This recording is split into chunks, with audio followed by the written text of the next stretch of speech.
Welcome, everyone. I see that we have many participants already joining us, so a very warm welcome to everyone.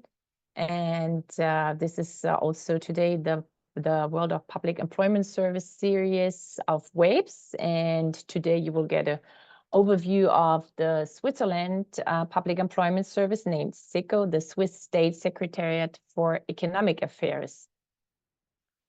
Before we start, maybe Sophie, can you go to the next slide?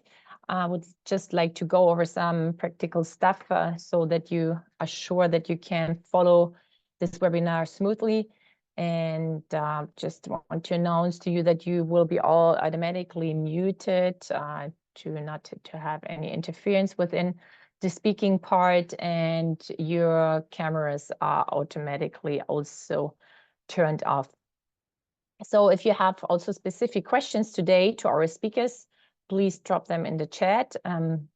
Again, also like in the previous webinars, so we might not be able to answer all questions, but a summary will be sent out in the end, and we will send your questions to our speakers today, and they will be hopefully be able to answer everything, and we will send them out to you afterwards. So also I want you to click really on the correct interpretation button, since we have interpretations in also today in French and Spanish. Main language will be today English, but please connect to your appropriate language. So now I would like to shift over the spotlight to our speakers, as we have two speakers today. Our first speaker is Dr. Dorrit Krieger. She works as a senior manager of international relations at the State Secretariat for Economic Affairs, abbreviated SECO, in the Labor Market Unemployment Insurance Division. She has a background in the social sciences, and she priorly worked at SECO. She was employed as the executive secretary of the scholarship concordat at the Swiss Conference at Cantonal Ministers of Education, where she was also involved in a project to adjust financing of higher education institutions. Moreover, Dorrit has worked at the Swiss University for Vocational Education and Training in the Department of Sociology of Education at the University of Bern. Then our second speaker, Mr. Martin Gasser, works as a scientific advisor at the State Secretariat for Economic Affairs in the Labor Market and Unemployment Insurance Division. His main tasks include performance management, steering, and strategy development for the public employment services. He has a background in social sciences and statistics. Dorrit and Martin, I'm very happy to have you today here for presenting on behalf of SECO, and I give the floor over to you.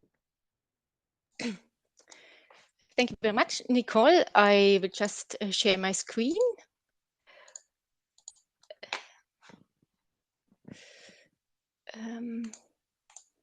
Can you see it? Okay. Yes. The presentation on the Swiss Public Employment Services, or introduction to it, has been prepared together with my colleague Martin Gasser, who has just been introduced to you by Nicole. To briefly introduce Switzerland to you in this slide, I have assembled a small collage of images, things, activities, or ideas that could be perceived as typically Swiss. When they hear the word Switzerland, according to a recent survey, people in 18 countries have similar associations and images of the country. Accordingly, when they hear the word Switzerland, many people think of Alps, the Alps, chocolate, and the beauty of the country. As regards economic sectors or concrete consumer products, the watch industry, the banking sector, cheese, tourism, and winter sports are also something that comes spontaneously in people's mind if they hear the word Switzerland. Furthermore, with regard to the political system, respondents also thought of the country's neutrality, prosperity, and stability when they hear the word Switzerland. Other aspects that we believe are typical of Switzerland are its perception of a country or a nation of its own will, a nation of will, as illustrated here by the so-called Rütli Oath, by the means of which 3 cantons in the Middle Age swore to stand up for each other in the event of war. This oath is handed over to have taken place close to Lake Lucerne, which is why I also included a picture of this beautiful lake in my presentation.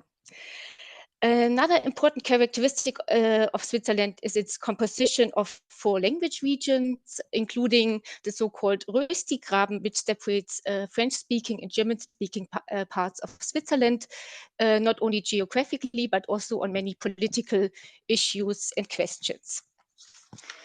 Other features might be a very well developed social security system and its geographical location in the center or in the heart of Europe, as well as the political and cultural influence that this geographic location has always had on the country.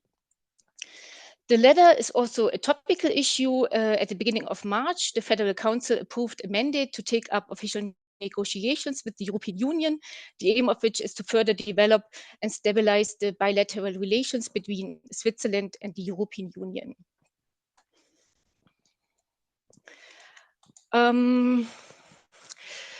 To further introduce some key figures on Switzerland, I have also added this slide. First and foremost, Switzerland is a federal state. And in many political areas, such as education, but also the public employment services, a large part of the responsibilities lies with the 26 cantonal governments. The capital city of Switzerland is Bern, although Switzerland is the economic center and also the largest city of Switzerland. Switzerland can also be regarded a high GDP per capita country. Measured by GDP per capita, it ranked 3rd place last year, according to a ranking I found in the internet, after Luxembourg and Ireland. The current population of Switzerland is 8.6 million inhabitants. Between 2012 and 2022, the Swiss population increased by approximately 10%, and mainly due to immigration. This is also why the share of people with a migrant background amounts to approximately 40% already, and also the share of foreigners in the country is 26%, and thus comparatively high. The political system of Switzerland is a direct democracy. In addition to 5 yearly elections on the National Council, Swiss citizens have the opportunity to vote directly on many issues and political initiatives. Recent votes that have been adopted concern, for example, retirement and level of pensions. For example, last year, the retirement age of women has been raised by 1 year to 65 years, and thus has been made equal to the retirement age of men. The government in Switzerland is made up of 7 federal councils, each of whom heads a political department, and then they take their decisions in a consensual decision-taking manner. Currently, 3 of these federal councils are women. In terms of the character of the Swiss welfare state, Switzerland has been classified a liberal welfare state by Esping Andersen, despite its comparatively high security level. This has been explained by the important role the market has always played in service provision, such as, for example, the provision of childcare services. And although within the unemployment insurance and public employment services, and also within the public employment services and unemployment insurance domain, I'd say that activation has traditionally played a key role when activating job seekers. I have just mentioned that there are 7 political departments in Switzerland. Or our department, so to say, is the Federal Department for Economic Affairs, Education and Research. My institution, the State Secretariat for Economic Affairs, directly reports to the head of department. Only last year, our institution has adopted its official mission, which states that SECO is the federal government center of expertise for core issues relating to economic policy. Its aim is to ensure sustainable economic growth, high employment, and fair working conditions by providing a stable environment for regulatory, economic, and foreign trade policy. In contrast to some other national ministries for economic affairs, SECO thus pursues growth and employment-related targets at the same time. At least if we look at the current situation at the labor market, I would say that it is justified to claim that this combined approach of SECO for Switzerland works quite well. Accordingly, the overall picture of the labor market can be described as good. With 84%, the 84.6%, the overall unemployment rate in Switzerland is quite high. It ranks third in the European comparison after the Netherlands and Iceland. At 40.4%, also the employment rate for women is quite high. Women, however, this is not shown by the indicator, often work part-time in Switzerland. As regards sectors, 78% of the Swiss workforce work in the service sector, 20% in the industrial sector, and 2% in agriculture. So I'd say it's well justified to classify the Swiss labor market as the knowledge-based labor market. A current challenge at the labor market, as in our neighboring countries, is that since the aftermath of the COVID crisis, many companies report difficulties in finding qualified personnel, as indicated by the figure presented here. Although the shortages seem to have reached a preliminary peak at the end of 2023, still approximately 40% of the companies reported difficulties in recruiting qualified staff.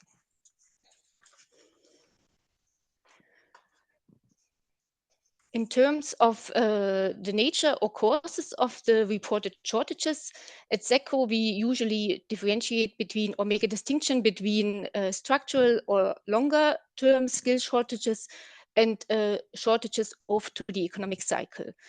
For example, specialists in information and communication technology, specialists in healthcare professions, engineers or manager positions are among the hard to fill positions already for many years, a decade at least. And on the other hand, cyclically induced shortages are highly dependent on the economic cycle. And with regard to these professions, we observe high waiting or a high number of waiting days until vacancies are filled for the professions of heating installers, plumbers, or solar fitters, for example.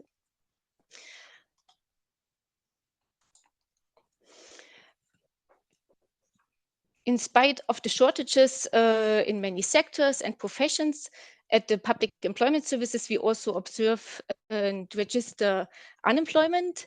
In terms of measuring and defining unemployment, two indicators exist in Switzerland that differ in their methodological approach.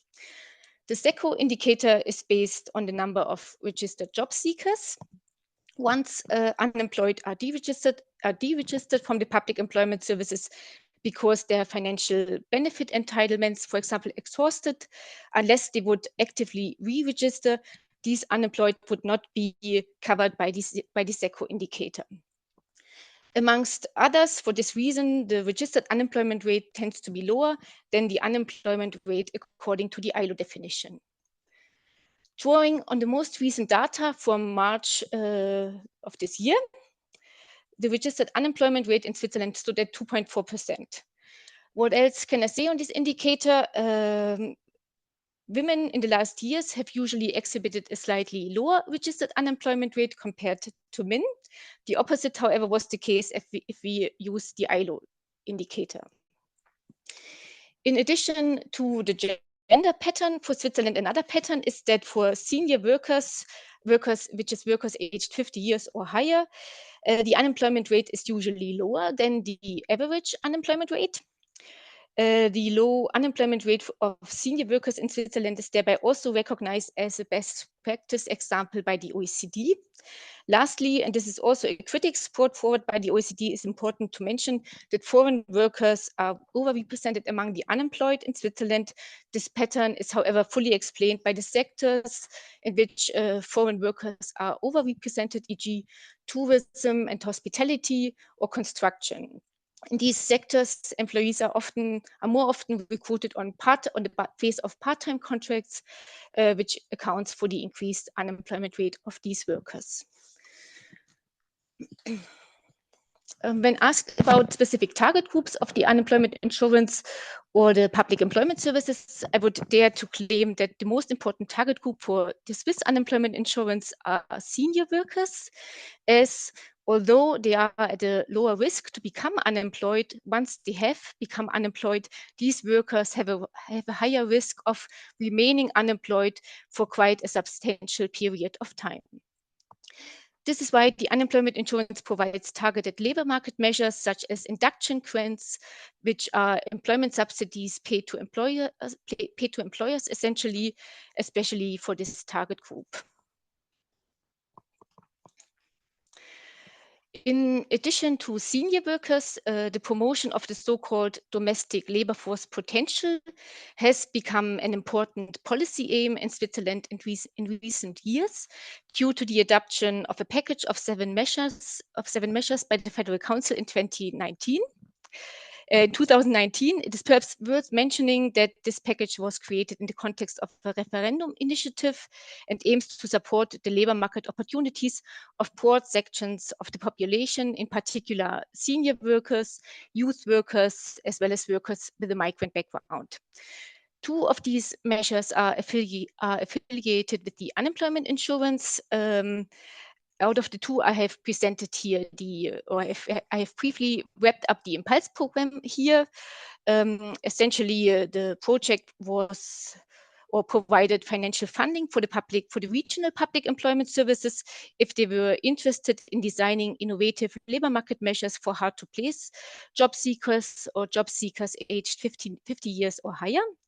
This program, even though we are eagerly awaiting the results of the evaluation, is largely independent of the regular structure of the public employment services. But given the high project volume, it seemed worth mentioning on our occasion today.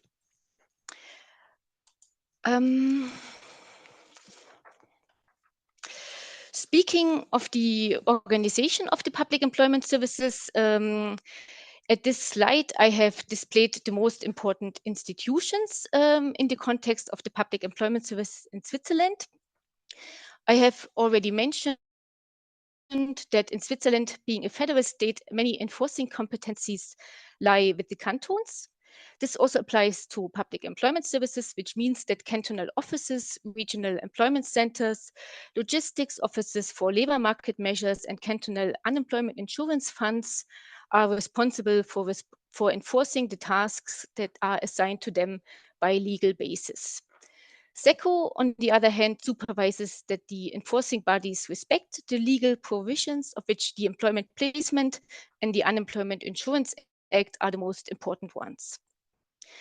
In addition to supervision, SECO supports the cantonal public employment services with the necessary information systems, such as a database for administrating job seekers and vacancies, as well as databases for the administration and calculation of labor statistics. According to the legal basis, the core tasks of the 101 regional employment centers in Switzerland are the registration and administration of job seekers and vacancies, and in the second step, the placement and counseling of job seekers, as well as the potential incorporation of labor market measures. The way these four areas of responsibilities are interwoven, in my opinion, indicates a strong direction of trust to rapidly reintegrate unemployed into the labor market. This thrust is based on so-called mutual obligations, which unemployed job seekers have to accept once they claim unemployment benefits. With regard to the actual practice, this thrust is mainly created by efforts of the counselors to intensify the job search by means of regular contacts with the employment offices, a close monitoring of the search of efforts by the counselors, the creation and agreement on individual action plans for the job seekers, as well as the direct matching of unemployed to vacancies. And of course, which should also mention in this regard, also it is not a genuine task of the counselors. The avoidance of disincentives is something which should be which matters as well here, I think. Thus, the unemployment insurance regime allows the job seekers may earn interim salaries while receiving unemployment Sorry, Dorit. benefits. Yeah. Sorry for interrupting you. I understand that we have an issue with the French interpretation. Oh. There are some connection issues. Maybe just a real quick short pause. Sorry for the interruption. So, but I want everybody to be listening. So I'm hoping that we will get this fixed very soon. Otherwise, we will just then go on. But yeah, right now we have several people in the chat that they don't understand anything. So I'm hoping we get this fixed very soon. But quick. Literatur, ça marche? No. Okay, I think it's fixed now. So sorry for the interruption again, Dorit, but we can go on now. Okay, I think I've already finished my part.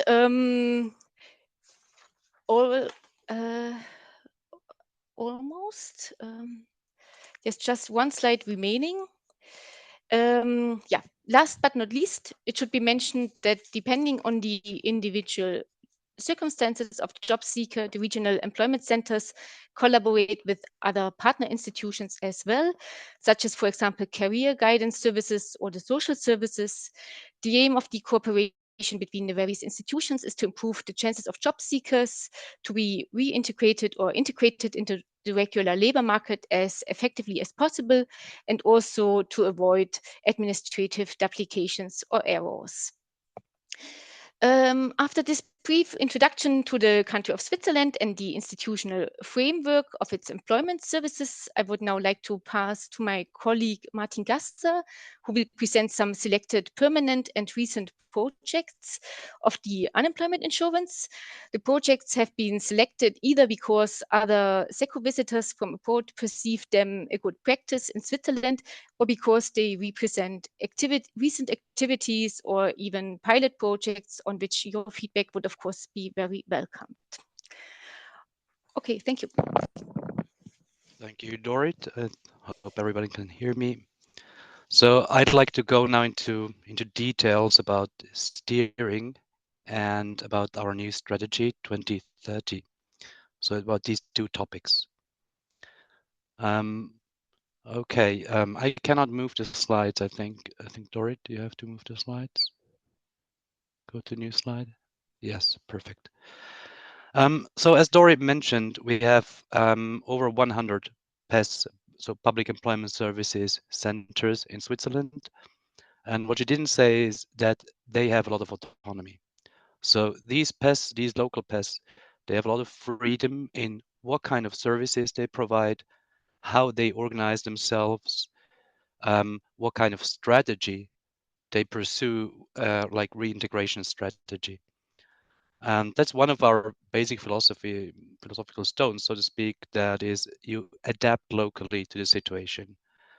But on the other hand, we have to kind of avoid that these local pests that they pursue a regional strategy. For instance, if you have a region that heavily relies on watchmaking industry, sounds very typical, but there are regions that actually like this, so that you not start to promote this kind of industry using money from the unemployment insurance, which is a money pool, which is the same pool for the entire Switzerland.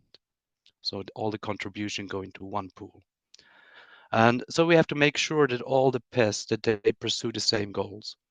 And these goals, they are actually operationalized, they are actually measured in 6 performance indicators, as kind of symbolized by these bubbles top left in the slide. So we have these 6 performance indicators, and they specify the goals PES pursue. And we measure these indicators, and that's what we call steering. And we actually rank the different PES in how well they kind of attain these goals in a relative way, not absolute, but in a relative way. So we rank them relative to the average. we can go to the next slide, Dorit. This is not exactly straightforward because you have to adjust for some regional differences. I have here symbolized these with 3 pictures. For instance, top left is Saint Maurice. That's basically a labor market that revolves around tourism and maybe construction. So there's a very, very one-sided labor market. Then you have other labor markets that top right that mainly depend on small and medium enterprises. And then you also have regions in Switzerland where you have a lot of internationally active pharmaceutical companies or banks. And so we have very, very different labor markets, and we have to adjust for these differences when we measure performance. And we do this by using regression models. You can go to the next slide, that take into account the most significant of those factors. For instance, if you have a touristic area, you have a lot of seasonal unemployment. And when you then measure the share of people that gets long-term unemployed, they will be very low because seasonal unemployment rarely results in long-term unemployment. So that's the kind of logic. We have to filter this out. For instance, what you get as a PES head, so you're head of a PES, you know, on average, people in your PES, they have 153 days of unemployment, so the length of unemployment. And our regression model then comes and says, okay, given your circumstances, what we would actually expect is 144, so less. And then this is converted into a benchmark here, in this case 94, that basically says you're below the benchmark of 100. This is then directly communicated from our from our president, so to speak, directly to the regional president. So this is the idea of steering in Switzerland. The idea is not that you get better by kind of saving costs of service, by spending less money on your service, but by providing better service. Your budget is fixed. You get a fixed budget which you can use in a lot of freedom in how to use it. The game is, so to speak, to use these resources in a most effective way, and that is what is measured by these. I call it management by statistics because of the regression models and everything. If you go to the next slide, Dorit, kind of if I would have to make a balance right now of what's good, what's bad about this system of steering, is what's good is what I already said. It allows locally adapted strategies. It has a very little bureaucratic overhead in the sense that PES, to be held accountable, they don't have to file long reports. They don't have to collect additional data. They don't have to, actually, they have no effort at all. They have no additional, because they already have a lot of administrative overhead, and we don't want to add to this. What we use is data that is collected in any case, that is part of the process. So there is little bureaucracy involved. That's good. It has very clear objectives. That's good. That's not as trivial as it may seem, because actually having the same shared objective is, Swiss regions are so different that they might have different political objectives. So that's good. What is maybe not so good, or I say the downsides, is I would like to stress 2 things. One I even forgot on the list, to be honest. One thing is you don't get the same service everywhere. You get the same unemployment benefits everywhere, but in terms of active labor market policy, they differ so much. So if I go to one PES, I might get a coaching very early on in my unemployment. And in another PES, I might not get anything at all until I may be 6 months of unemployment, or I get very different kinds of services. So there's a kind of inequality involved in depending on which PES you go to. That's the one maybe drawback. And the other one is that right now, I mean, this is all straight out textbook public management from the mid-90s, so to speak. And nowadays, everything is about digitization and digital transformation. I'm sure you're aware of that. And there actually, I mean, it makes sense having different strategies locally. But if you want to develop an app for job seekers, it doesn't make sense that every one of these 1,000 100 plus PES develops its own app. So there you actually rely on having the same centralized solution. And suddenly, like, we're trying to navigate this right now with, like, there's a centralization tendency by digitization, by digital transformation. And this kind of clashes a bit with this old school philosophy we have of local independence, local autonomy. That's maybe a second drawback of our steering system. We can take questions later regarding the steering system. I would like to go to the second topic. This is our strategy. It's a new strategy we developed last year. It's strategy 2030, and it revolves around 12 strategic goals. I won't go through them. You can go to the next slide, Dory. I won't go through each of them. That's actually online, also in English and French and German, of course. This strategy and what these 12 goals are. But I want to give you the broad picture. These 12 goals are clustered into 3 areas, A, B, and C. And if you go to A, and this is one kind of action area, is to deepen our knowledge of the labor market and offer effective job placement. Sounds trivial. In fact, it's actually not trivial at all. And for one, we have seen that there's labor shortages in certain industries in Switzerland. People are really desperately looking for workers. And so we want to be able to upskill our unemployed people to go, or to qualify them to go into these industries within as far as the law allows us to. So that's one challenge. Another is that, especially in urban areas, we have very, very dynamic labor markets, suddenly new jobs, suddenly new skills required. And for our PES, it is actually difficult to track these changes in times, to fully understand, or to keep on, just know what's happening right now in the labor market. So we're trying to do something about that by providing, for instance, a public platform, job platform, so we can better monitor what's going on, to provide more qualifying programs, and to actually employ job coaches. So that's kind of philosophy change. Job coaches that not only counsel or advise job seekers, but also maintain an active networks with employers. So they are all quite near to the employer side. They realize and they know what's going on from the recruiter side. So that's the basic idea in this section A. Then in the next section B, we have 4 goals that pertain to, can you do a slide, please? To the individualized and professional advice to job seekers. So professional meaning that we have to recruit the right people, and we have to invest into their skills development, so into this PES staff. Because traditionally Swiss PES, they were focused almost entirely on monitoring compliance of job seekers.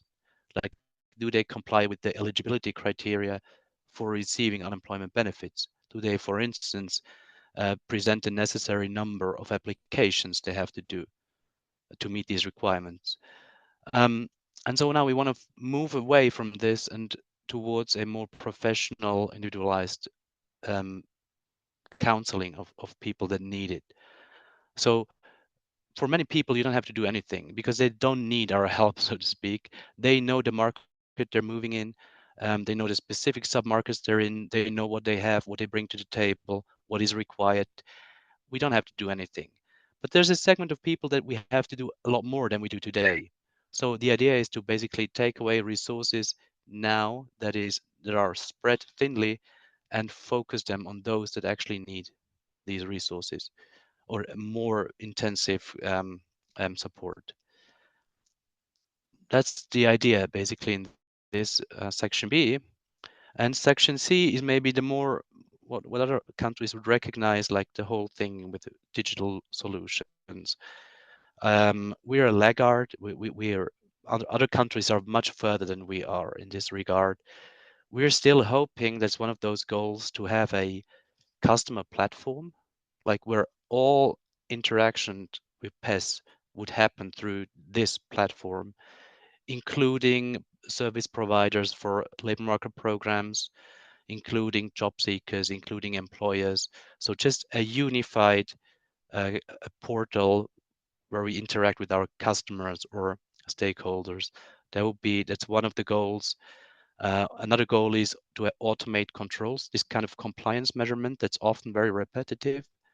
We try to automate this to a certain degree, and we try to automate job matching, skills-based job matching to a certain degree. Also, the purpose of all this digitization is not to save money, so to speak, but to free resources that we can then invest into those personalized kind of face-to-face services towards the segment of job seekers that actually needs support.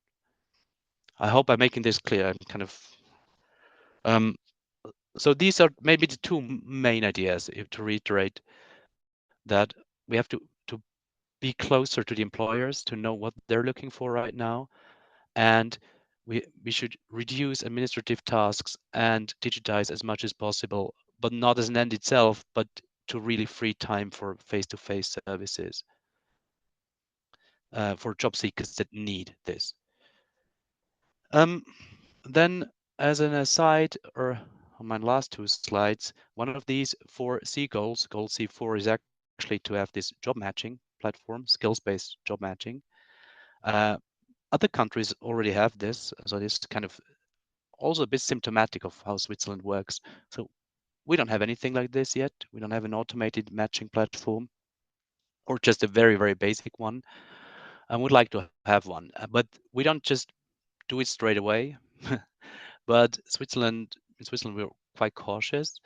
So what we do instead is we basically purchase 2 prototypes, and we'll then compare them as from the perspective of the users. So we'll gather users that actually do job matching in practice, present them with the 2 prototypes, and let them decide which one is better and which one works at all. And these prototypes, they present to, that's why I mentioned this example. You can go to the next slide. 2 very different philosophies. One is the WCC thing, which probably many countries know. Many PES work with WCC.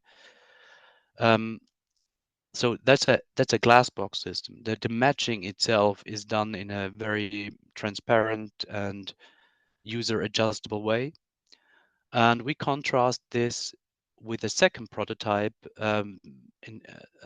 developed by the ETHZ, that's a university in Zurich, that is based on machine learning.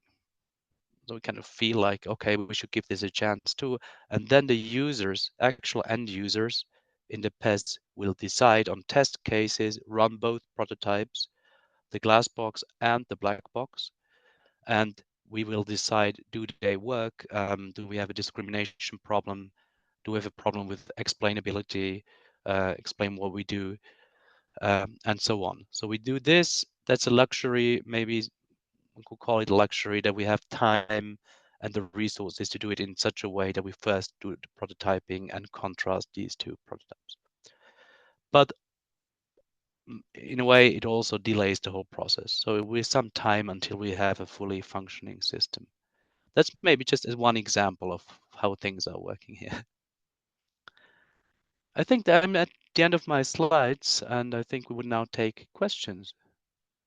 Thank you.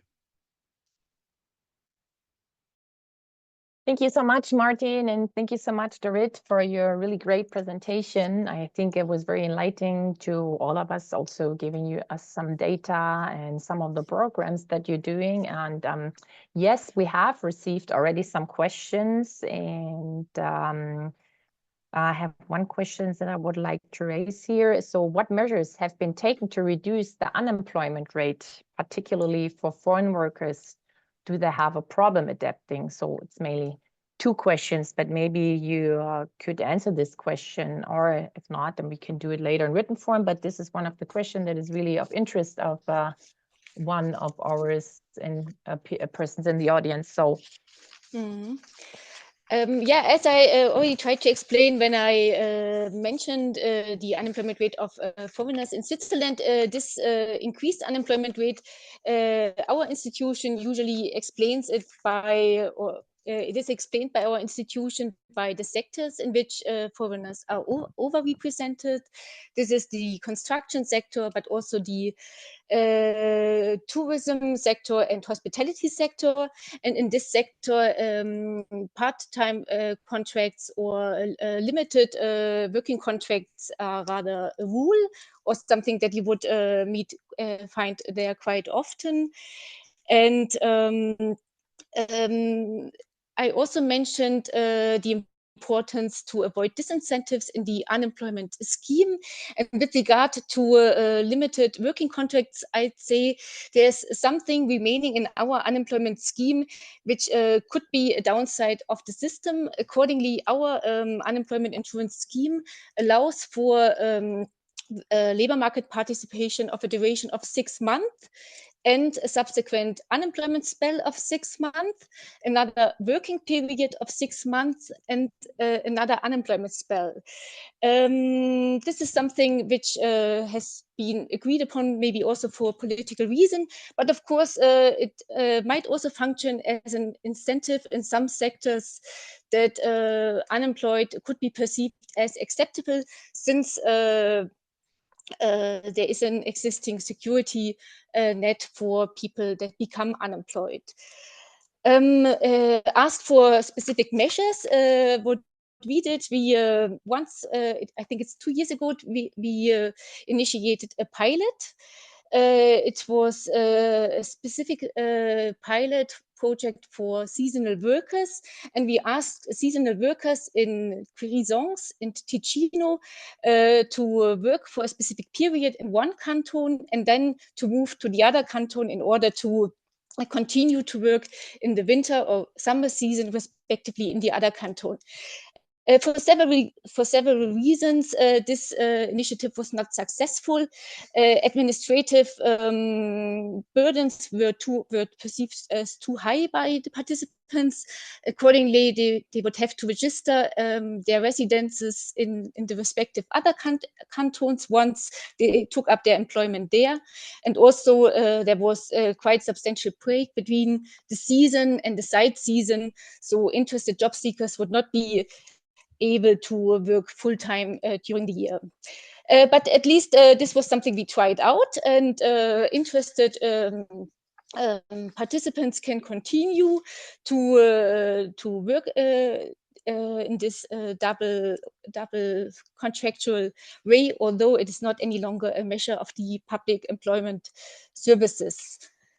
Other measures exist as well, although they are within the responsibility of another state secretariat, the State Secretariat for Migration.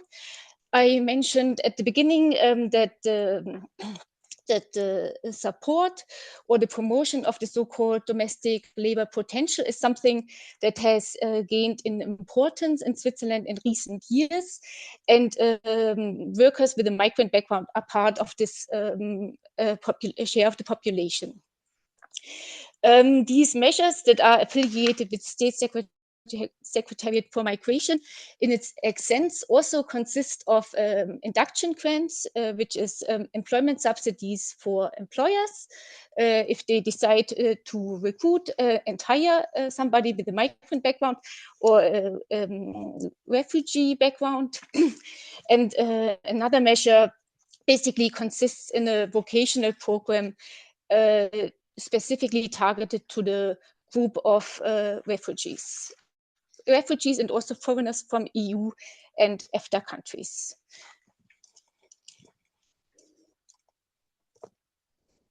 Thank you so much, Dorit. We received also another question from Michael Mazikekata, and he's asking, my question is based on the very interesting approach with respect to digitalization. You seem to have made a decision to move towards more individualized service provision.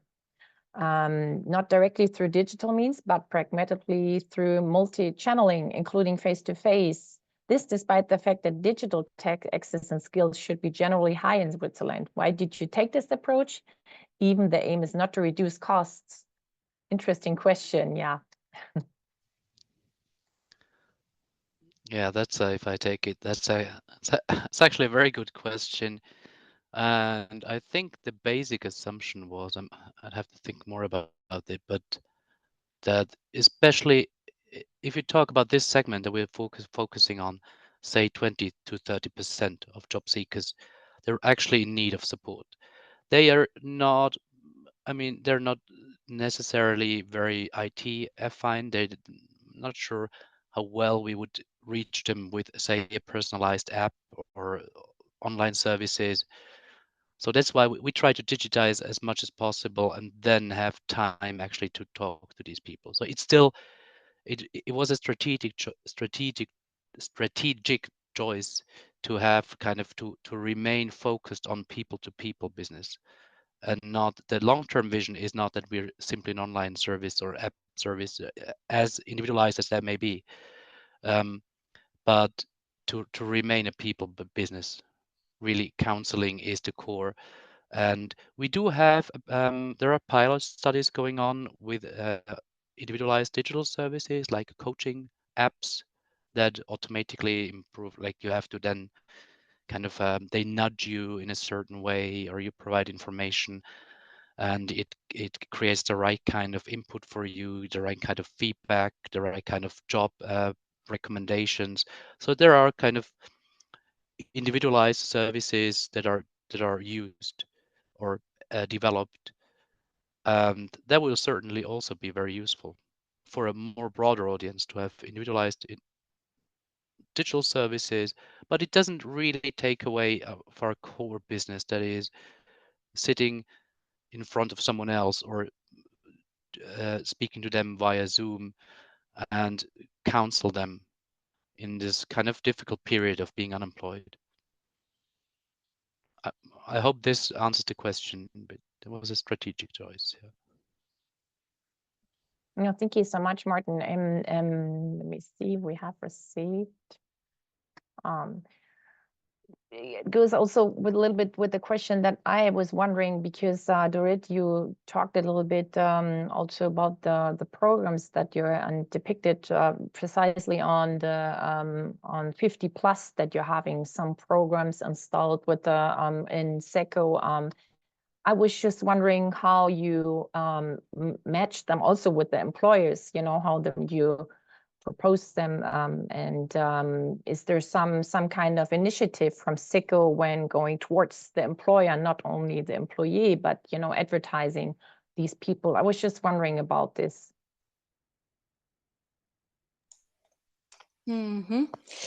This is an interesting question. I would maybe also rely on the help of Martin here. In our brochures, I'd say employers are always mentioned as a target group of the unemployment insurance, which is as important as job seekers. But I think we have to be honest, we don't really have an overview here on how the individual cantons differentiate between these two target groups. Some of the cantons have quite developed employer services. I'd say in the French-speaking parts, you should find some cantons that really invest in their employer networks, and there might also other public employment services in the remaining language regions. Still, I'd say that our employment services are less developed compared to other countries, or if we would benchmark our current service provision with the recommendations you would usually read from the OECD. Accordingly, I recently followed a presentation by the Luxembourgish PES, and within this presentation, I was informed about recent services to consult companies on demographic changes and resulting HR questions.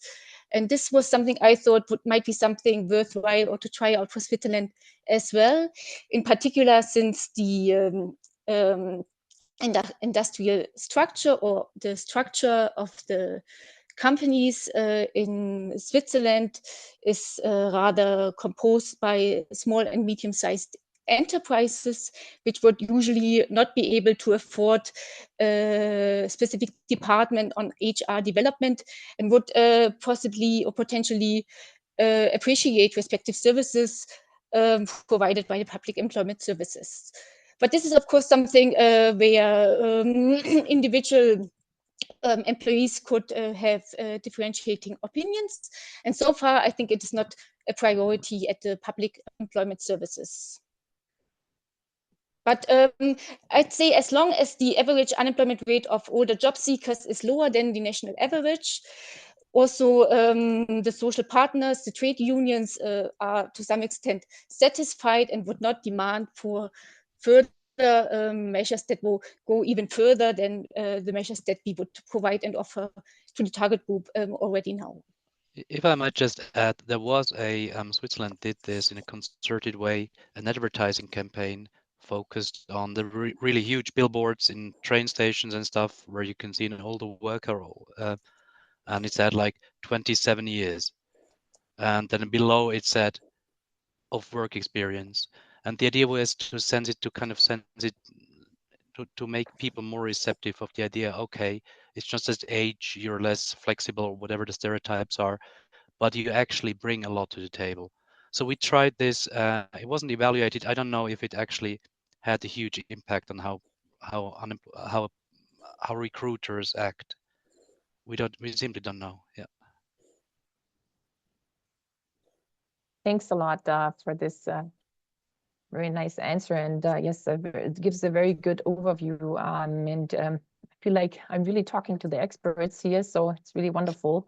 And also some other questions we might not be able, because you receive a lot of questions, which also shows that people are really interested. I have another question that I might find. I mean, like I said, if we are not able to answer everything, we will give this out in written form and send it to all of you. But there is another question. What is the situation at this moment with refugee integration in the working market? Are there special services offered to them? The Swiss unemployment insurance caters for language courses.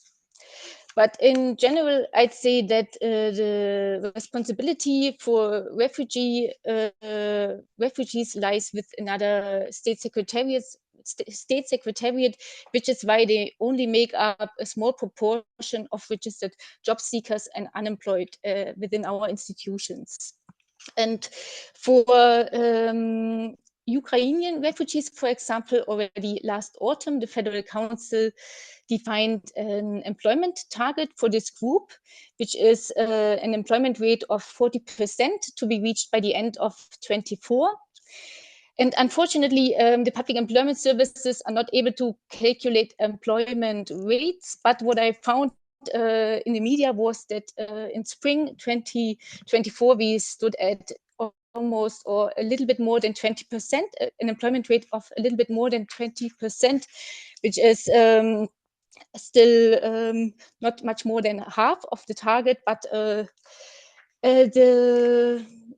concrete case of Ukraine refugees seems to be very specific. It's primarily women. Often these women have children, so labor market integration results to be comparatively difficult compared to other target groups. Our aim for the upcoming month would be to improve the coordination of available services and also to raise the number of registered job seekers that fall into this category. No, thank you so much, Dorit. I don't know if you wanted to compliment Martin on this one. Don't want to intervene too early. So we have like 5 minutes left. Just one small question that I would be really interested also in, and the other ones we can, like I said, we will be answering then a little bit more in depth in a written form. But You said you have the different regions and you have 4 official languages, as I'm understanding, in Switzerland. If you hire staff, is there a certain prerequisite, or do they have to speak the regionalized language, or do they have to speak German, or what is the requirements? Do you mean if you hire PES staff for public employment services? Indeed, yes. That's just according to region. And in bilingual regions, you have to provide both kind of services in French, say, and German. And then you just hire people who can speak either French or German, and you look, or ideally both. Makes it easier, but it's not necessary. And also in certain regions, you have a lot of like highly international labor market. Like in Zug, there you also hire people who speak English, because many of your job seekers won't speak either language, either French or German. Thank you. No, really, really interesting. And I'm thanking both of you really for this very interesting presentation. And like I said, you have raised a lot of interest, and we will get back to all of you in a written form and a little bit more in depth after this. As you all registered, we have your email addresses and sent everything to you. But before I'm going on, I think, Dorit, you wanted to make an announcement also. Yes, for the upcoming conference. So maybe just to highlight this here, if you want to. Yeah, thank you very much for the reminder. Switzerland, together with other partner institutions, WEBS, UWV, as well as the USI University in Ticino, is proud to co-host a conference on skill shortages on the 4th to 5th September. The call for contributions has been circulated already within the WEBS community, and it can also be found at the WEBS website. And we would, of course, be glad to welcome you there. The panel discussions will evolve the skill shortages issue from various angles, such as, for example, potential new roles for the PES, new strategies to retain talent, and also competence-based approaches to improve the efficiency of matching as it is provided by the PES, and also other intriguing questions and discussions. Thanks a lot, Dorit. Just before I forget, I wanted to remind you also that, yes, thank you so much for making this advertisement. And thank you again to Martin and you to hold this presentation today. And I also want to remind everyone that we will have an upcoming presentation in May, on the 15th of May, also of the Public Employment Service of Sweden. And in June, on the 12th of June, we will have the Public Employment Service of Austria presenting. We already have also some other public employment services towards the end of the year in the pipeline. I'm not announcing them yet, but prospectively some Asian countries that we will be announcing very soon also on our website, and I will inform you also in these webinars about the upcoming series and in the upcoming countries that will be presenting. But however, if you would like to volunteer and you feel like you would like to present your country in the Public Employment Service, don't hesitate to contact us here at WEBS, as we are the ones that are making this possible for you. I'm very grateful and very happy that we have this big community now and a large audience today. Like I said, we will be sending out an email with the sum up, the presentations. Some of them have been already sent to the chat, but we will send a whole sum up email with everything, also with the answered question that haven't been answered today. Yeah, so before we will end, I would just also like to remind you that we will have a short feedback at the end of the webinar, which we would be very grateful if you can answer it's just one question and how you rate our webinar. Thank you again to our great presenters today. Thank you so much also to the interpreters, and thank you to the great audience and the wonderful questions, and have a wonderful day, afternoon, or night ahead of you, wherever you might be located. Thank you.